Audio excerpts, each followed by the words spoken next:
Hello world, this is a Ninja up to level 80 guide. This is Shadowbringers 5.1. Don't forget to like and subscribe, hit that bell for future content. So before I actually start the video itself, I want to talk about 3 key points, maybe even 4, but we'll go through them really quickly. So the first key point is basically potency changes and cooldown changes across the board for Ninja, but I want to most importantly talk about the ninjutsus and the hide mechanics. So ninjutsus have gone up, I think more than twice as much potency, but they're now tied to your weapon skills. So let me toss down dull tone here. As you can see, all my weapon skills are on global cooldown. The second thing is the ninjutsus itself. They now have a charge, but other than that, it's pretty much non-existent. It's pretty much the same thing. The Mudras, once you cast them, you used to just be able to reset the timer on the Mudra itself, but now you are stuck to 6 seconds. So make sure that if whatever ninjutsu you're about to do, don't delay it. Just go ahead and cast it immediately. And then the hide mechanic, let me go ahead and show you guys here about the hide mechanic. Let me go ahead and wait for that last 2 seconds. So, you know, depending on the situation, you're about to initiate. If you're in a dungeon, you can pop that hide. Hide resets 2 charges now. It pretty much resets all of your Mudra charges. So, boom, we're back to 2 again. And then finally, your passive has now changed. A level 62 passive increases Ninki gauge by 5 upon successfully landing certain weapon skills or completing certain combos. So basically your combo finishers, your Alien Edge, your Armor Crush, and your Shadow Fang pretty much give you 5, I believe. I may be wrong on that, but anyways, it's a pretty passive thing, quote unquote passive. Pretty much just toss weapon skills and you'll gain Ninki gauge. That's how we gain that gauge now. It used to just be off of AutoAtks and your mug. So finally, the last 2 things that I want to talk about is Trick Attack. Delivers an attack with a potency of 350 for 500 potency if used from target's rear. It's pretty similar. The only difference is it increases target's damage dealt by 5% with a duration of 15 seconds. So they up the duration and they cut the potency bonus, the percentage bonus, by about half. It's not bad, yet it's not that good either. It's essentially the same. It gives you a bit more time to do your fancy hoo-ha burst damage. And about the Bunshin, the TenChiJin. You pop the TenChiJin, and instead of you casting your Mudra into your ninjutsu, just cast your Mudra. You're going to have about 6 seconds, so you have to do this really fast. So, Fumo Shuriken, right tone, sweet tone. Pretty simple. Let's move on to the first ability. First ability at level 72, we get ourselves a Meisui. That is how you pronounce that. Dispels Sweet Tone, increases the Ninki gauge by 50. Can only be executed while in combat. It is instant cast with 120-second off global. So pretty much anytime you have you're up against a single target, you do your Trick Attack, and then sometimes during the rotation, most of the time, 80% of the time, you're going to toss another Sweet Tone for whatever reason. You're going to use that Meisui. Anytime this guy is up, you're going to pop it. Typically up against a single target. Don't use this guy up against multiple targets, 2 or plus. You pop that Sweet Tone, and then you pop that Meisui. Sweet Tone does 600 potency, I believe. Yeah, it does 600 potency, and then your Bhava Chakra will do an extra 300. Your right tone does 800, but 600 plus 300 equals 900, so that's more. Efficiently, just an extra 100 potency with 2 off globals extras. You're going to be having plenty of time to do these. Ninja is basically a toss your ninjutsus and then just burn all your ninjutsus quickly, and then just whatever is left over is pretty much weapon skills till you have more off globals. So this is going to be the Meisui. So we have our Meisui. Naturally, you'll be using your Trick Attack first, but we have Meisui. And then we're basically going to be able to use that on the 3 specials pretty much after a weapon skill or immediately if you're pretty fast enough. I'm not sure if I remember that I may have said this in the previous renditions of the Ninja guides, but at level 74 we get Enhanced Shukuchi 2, allows the accumulation of charges for consecutive uses of Shukuchi. maximum charges of 2. And it's basically just straight up, you Shukuchi over there, you Shukuchi over here, 2 charges. Level 76, we get our new passive, which in turn gives us 2 new weapon skills. Upgrades your Katan and Hyoton to the, I don't want to know how to even pronounce that, Goka and Hyosho, while under the effect of Kassatsu. So, under the effect of Kassatsu, as soon as we press it, we're going to get ourselves a upgraded version of Hyoton, which will be the Hyosho, Ranyu, or Ranru. Yeah, close enough. Deals ice damage with a potency of 1200, can only be executed while under the effect of Kassatsu. It's basically just a beefed up version of the original Hyoton. Now, if you do the Katan instead, you're going to do the Goka Mekyaku. It's close. Deals fire damage with a potency of 750 to target and all enemies nearby it, and they have fancy animations. So the first one up is single target. You guys can use the TenChiJin or the TenChiJin as long as it ends in Jin and it's only 2 Mudras. So we're going to start this off. Let's press that Kassatsu. This is single target. And I should probably mention this. Your Kassatsu also increases the next ninjutsu's damage by 30%. So on a single target it goes from 1200 to 1560, I believe. And this is the other version. This is TenChiJin instead. Now for the AoE version of these beefed up ninjutsus. So next up is our Goka, which is the AoE version. Pretty much anytime you have 2 or more targets, you're going to toss this guy instead of your fancy Hyosho. So let's go ahead and do our Kassatsu. Anytime you do this, just make sure your Mudras end in your 10. So that was the Jin 10, the other one is Chi 10. Now this guy's, the Kassatsu is going to raise the Goka's potency to 975. Let's go ahead and do the other version. So it's our Kassatsu Chi 10.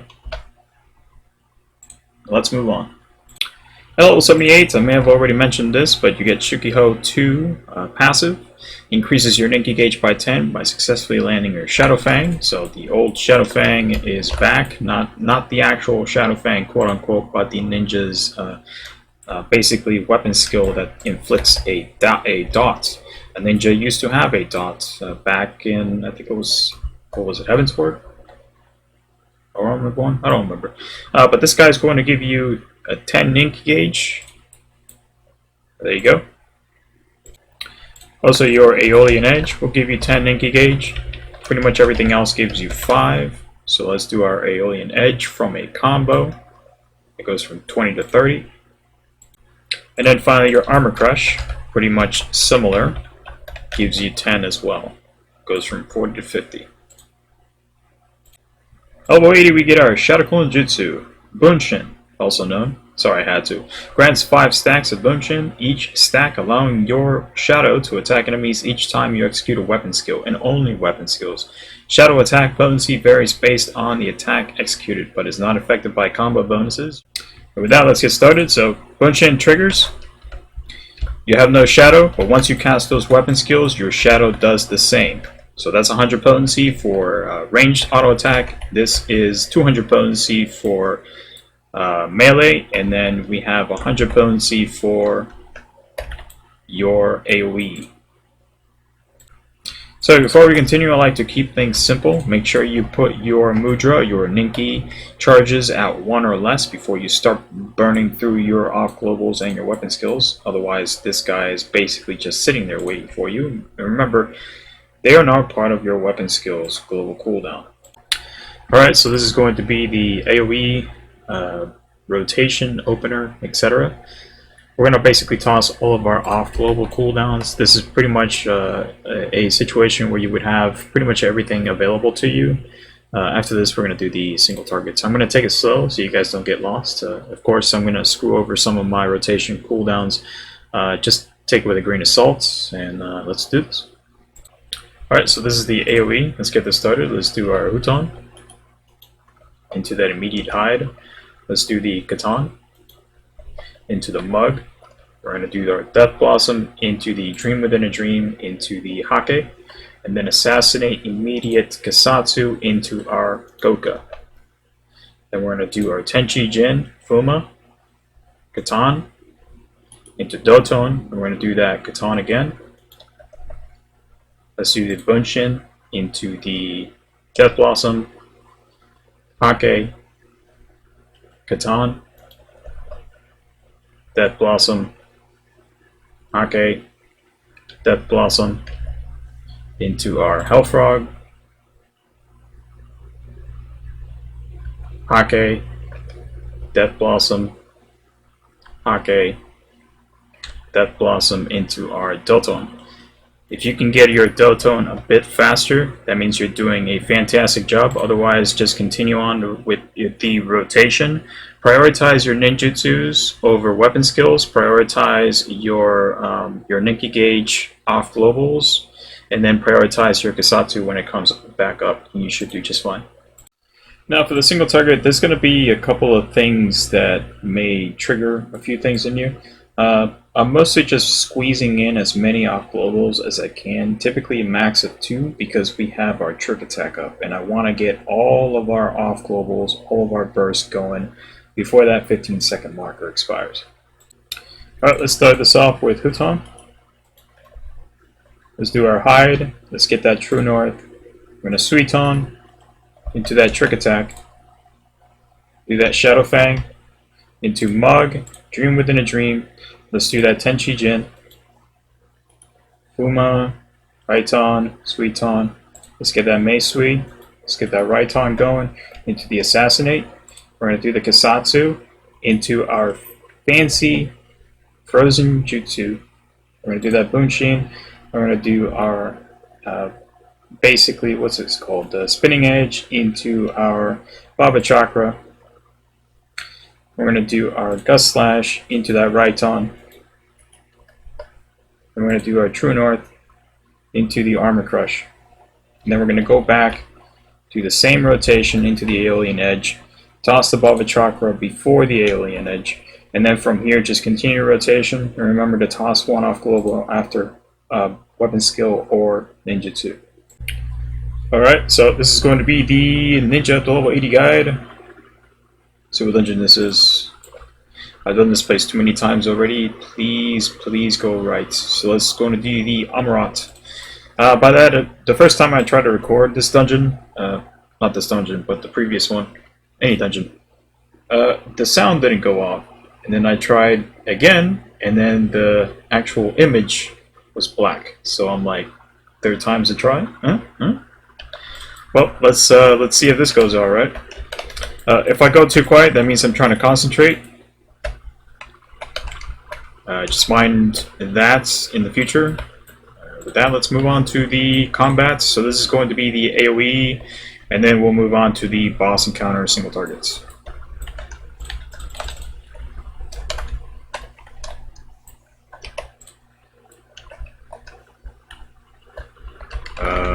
Tank. Alright.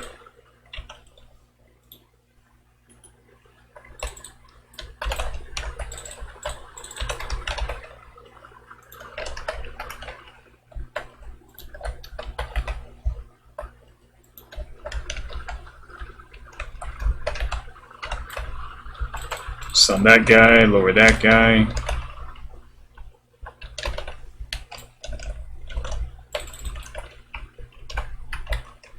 Alright, next mobs.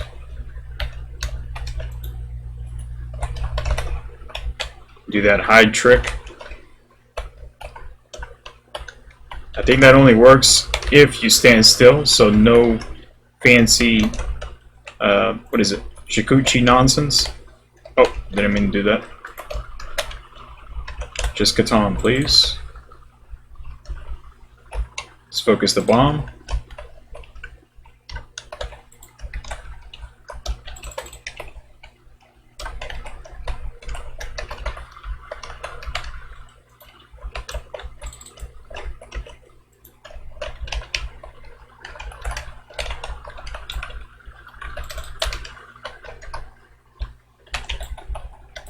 How's my boot? And you're dead. Alright, that's phase 1 of AoE. Let's do another one. Stretch it any longer than it has to.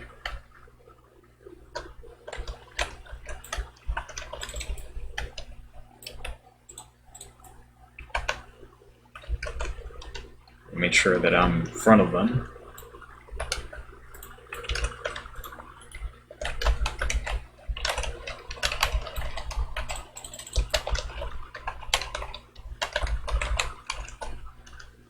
I think I got hit there.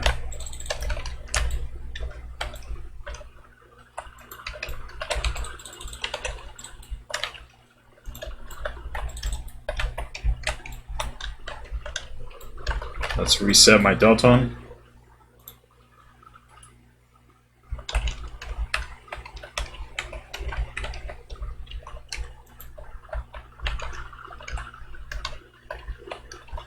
Alright, the healers should be fine with that. I think we killed the mob that was tethered to them, or tethered to someone. Still 3 targets, so we're down to AoE. Ah, single target now. No targets. Alright, let's move on to a single target. Our boss encounter.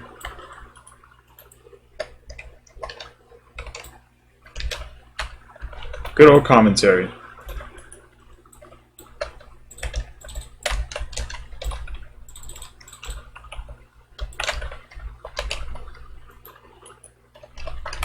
Oh, forgot Meisui.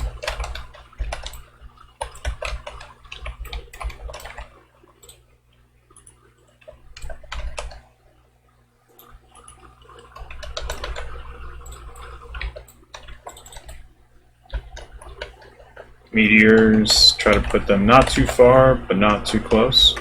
This is good.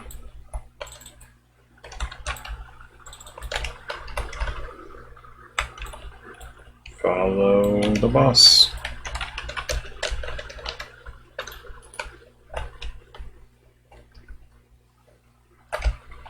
Make sure you toss those throwing daggers if you're too far away from melee range.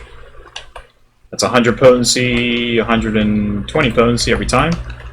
It's a bit stronger than an auto attack, but at least you're doing something with it.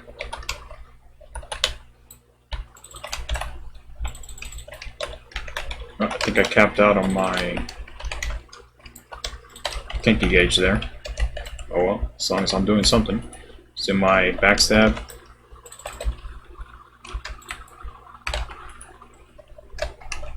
Fancy throwing stars.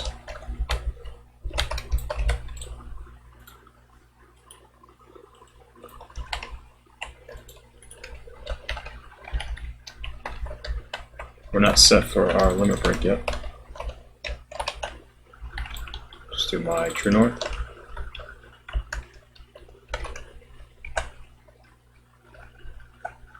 This is good. This is good right here.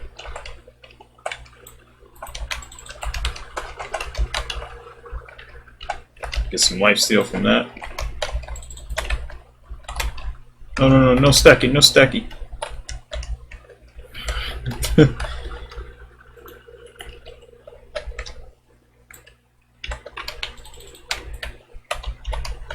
Where is a meteor? Yep, the healer kind of blew up there. We might be able to kill him before that happens. No. Come on, backstab, there we go.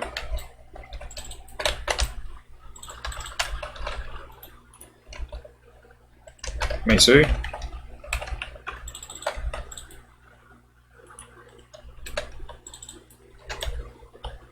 Get that, assassinate. Or forget it.